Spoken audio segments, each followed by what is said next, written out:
नमस्कार, मैं उपम में डेली ईयूपी में आपका स्वागत है। खबरों की ओर बढ़ने से पहले डालते एक नजर आज की सुर्खियों पर। कांवड़ यात्रा से पहले डीजे वाले को नोटिस भेजेगी यूपी पुलिस। 15 साल बाद बढ़ेगा हाउस टैक्स, साड़ियों को लगा झटका। यूपी में मौसम का बड़ा बदलाव, 60 डिग्री गिरेगा पारा। यूपी के इन डॉक्टरों की हर साल बढ़ेगी सैलरी। यूपी मुंबई के बीच नई स्पेशल ट्रेन, यात्रियों को मिलेगी बड़ा फायदा। बढ़ते हैं शाम तक की बड़ी खबरों की ओर विस्तार से। यूपी मुंबई के बीच नई स्पेशल ट्रेन, यात्रियों को मिलेगा बड़ा फायदा। उत्तर मध्य रेलवे ने यात्रियों की भीड़ को देखते हुए आजमगढ़ बांद्रा टर्मिनस के बीच नई स्पेशल ट्रेन को 11 फेरे के लिए मंजूरी दे दी है। यह 18 जुलाई से 26 सितंबर तक आजमगढ़ से हर शनिवार और 20 जुलाई से 18 सितंबर तक बांद्रा टर्मिनस से हर सोमवार चलेगी। ट्रेन मऊ, बनारस, प्रयागराज, कानपुर, आगरा, कोटा, रतलाम और सूरत कई सहित प्रमुख स्टेशनों पर रुकेगी। 20 कोच वाले इस स्पेशल ट्रेनों से यूपी की यात्रा को मुंबई आने जाने वालों में बड़ी सुविधा मिलेगी। सावन और त्योहारों के दौरान कंफर्म टिकट मिलने की भी संभावनाएं बढ़ेगी। काशी के संस्कृत स्कूलों में पाठन योजना अनिवार्य।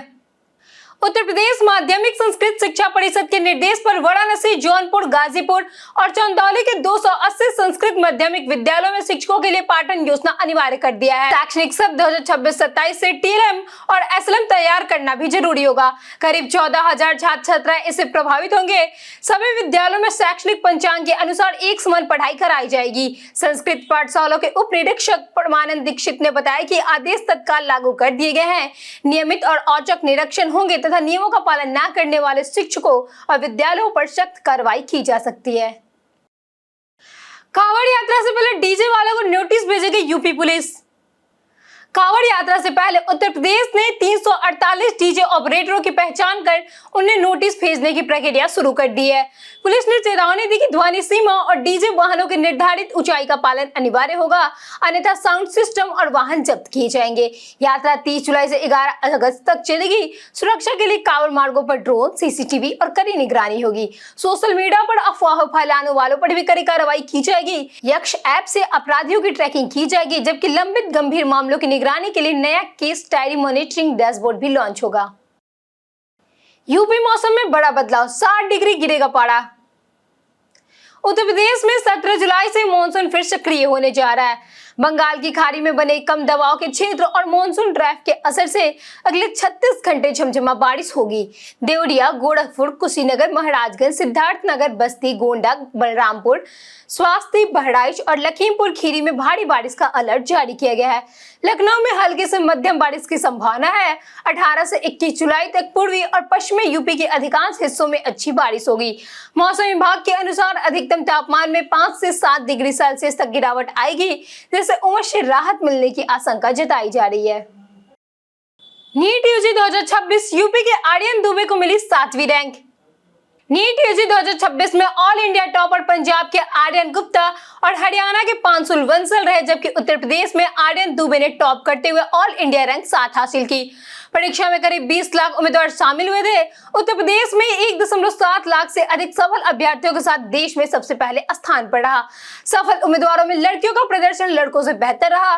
15% एमबीबीएस और बीडीएस सीटों की काउंसलिंग मेडिकल काउंसलिंग कमेटी कराएगी, जबकि 85% राज्य की सीटें काउंसलिंग संबंधित राज्य कराएंगे। एनटीए ने अभ्यर्थी को फर्जी कॉल, मैसेज और वेबसाइट से सावधान रहने की सलाह दी है। यूपी के डॉक्टरों की हर साल बढ़ेगी सैलरी। उत्तर प्रदेश सरकार ने सरकारी अस्पतालों में अनुबंधन पर नियुक्त डॉक्टरों के हर साल 5% वेतन वृद्धि पर फैसला किया है। यह व्यवस्था राष्ट्रीय स्वास्थ्य मिशन यानी कि एनएचएम की तर्ज पर लागू होगी। वॉक इन इंटरव्यू से भर्ती में सरकारी मेडिकल कॉलेजों के डॉक्टरों को प्राथमिकता मिलेगी। आकांक्षी जिला, ब्लॉक और बुंदेलखंड में तैनात विशेषज्ञ डॉक्टरों को 3 लाख रुपए की प्रति माह, जबकि अन्य जिलों में 2.5 लाख रुपए मानदेय मिलेगा। भर्ती केंद्रीय पोर्टल से होगी। उधर प्रयागराज में ग्राम रोजगार सेवकों ने 24,000 रुपए मानदेय की मांग दोहराई है और मुख्यमंत्री से लंबित घोषणाएं लागू करने की अपील की है। यूपी में नदियां उफान पर, 75 जिलों में बारिश का अलर्ट। पहाड़ों पर लगातार बारिश के कारण उत्तर प्रदेश की नदियां उफान पर है। बाराबंकी में सरयू नदी खतरे के निशाने के करीब पहुंच गई है, जिसमें 87 गांव का बाढ़ का खतरा मंडरा रहा है। प्रयागराज में गंगा यमुना का जलस्तर बढ़ने पर संगम में नदी से दूर रहने की चेतावनी दी गई है। वाराणसी, मथुरा, बलिया और बिजनौर में भी बाढ़ और कटान की स्थिति बनी हुई है। कानपुर और देवरिया में बाढ़ संबंधित स्थानों में 2 लोगों की मौत हुई। वरिष्ठ मौसम वैज्ञानिक अतुल कुमार सिंह ने बताया कि बंगाल की खाड़ी में बने लो प्रेशर के कारण अगले 7 दिनों तक पूरे उत्तर प्रदेश में भारी बारिश की संभावनाएं जताई जा रही है। 1500 रुपए किलो तक बिकता है यूपी का कटरुआ मशरूम। उत्तर प्रदेश की दुधवा और पीलीभीत टाइगर रिजर्व में बरसात के दौरान मिलने वाला दुर्लभ कटरुआ मशरूम 1500 से 1600 रुपए प्रति किलो तक बिक रहा है। अधिक कीमत के कारण लोग बाघ और भालू वाले जंगलों में जान जोखिम में डालकर इसे निकाल रहे हैं। वन विभाग के अनुसार कटरुआ चीतल, भालू और बंदरों समेत कई वन्य जीवों का प्राकृतिक भोजन है, इसलिए इसके अवैध निकासी पारिस्थितिक तंत्रों के नुकसान पहुंचा रही है। अब तक 4 लोगों को गिरफ्तार किया गया है। प्रोटीन और एंटीऑक्सीडेंट से भरपूर कटरुआ को शाकाहारी का मटन भी कहा जाता है। 15 साल बाद बढ़ेगा हाउस टैक्स, शहरियों को लगा झटका। उत्तर प्रदेश के लाखों शहरी नागरिकों पर 15 साल बाद हाउस टैक्स बढ़ने की तैयारी है। नगर पालिका वित्तीय संसाधन विकास बोर्ड ने उन नगर निगम को गृह कर दरों संशोधित करने के निर्देश दिए हैं जहां लंबे समय से बदलाव नहीं हुआ। लखनऊ में 2010 तक बाद गृह कार्ड नहीं बढ़ा। बढ़ते खर्च और कम राजस्व को देखते हुए नए मानक मूल्यांकन प्रणाली आधार पर दरों की समीक्षा होगी। बैठक में ट्रेड लाइसेंस, कर छूट और एसओपी पर भी चर्चा हुई। सरकार का उद्देश्य नगर निकायों की आय बढ़ाना, जबकि नागरिकों पर अतिरिक्त आर्थिक बोझ बढ़ने की आशंका जताई जा रही है। चढ़ावा चोरी के बाद यूपी एसएसएफ को मिले अस्थायी पद। राम मंदिर में चढ़ावा चोरी की घटना के बाद उत्तर प्रदेश सरकार ने बड़ा फैसला लेते हुए सुरक्षा में तैनात यूपी एसएसएफ के 1155 अस्थायी पदों के अस्थायी कर दिया है। इनमें सेनायक, उप निरीक्षक, आरक्षी, चालक, चिकित्सा अधिकारी और अन्य पद शामिल है। मंदिरों की सुरक्षा CRPF, UP SSF, UP police, PAC और निजी सुरक्षा कर्मी मिलकर संभालते हैं। चोरी मामले में आरोपी रमाशंकर यादव और मनीष यादव की 7 दिन की पुलिस कस्टडी रिमांड की तैयारी है।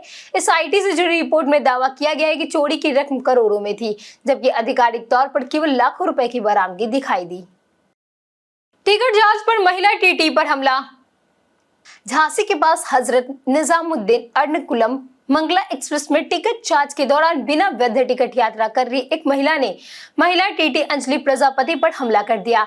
आरोप है कि महिला ने बहस के बाद टीटी की बाल पकड़कर मारपीट की, जिससे कोच में अफरा तफरी मच गई। यात्रियों के बीच बचाव और घटना का वीडियो रिकॉर्ड कर लिया गया, जो सोशल मीडिया पर तेजी से वायरल हो गया। ट्रेन के झांसी पहुंचते ही आरपीएफ और जीआरपी ने आरोपी महिला को हिरासत में लेकर आगे की कार्रवाई शुरू कर दी। रेलवे अधिकारियों ने मामले की आगे की जांच शुरू कर दी है। 21 शिकायतों से खुली करोड़ों की ठगी। गोरखपुर पुलिस ने साइबर ठगी में इस्तेमाल म्यूल अकाउंट खाते के मामले में सहजनवा निवासी मनीषा प्रजापति को गिरफ्तार किया।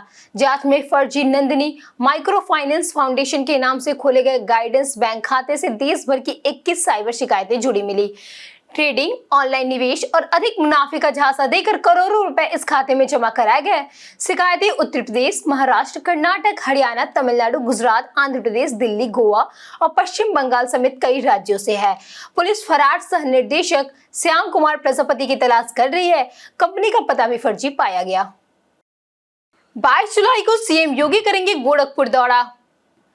मुख्यमंत्री योगी आदित्यनाथ 22 जुलाई को गोरखपुर दौरा पर आ सकते हैं।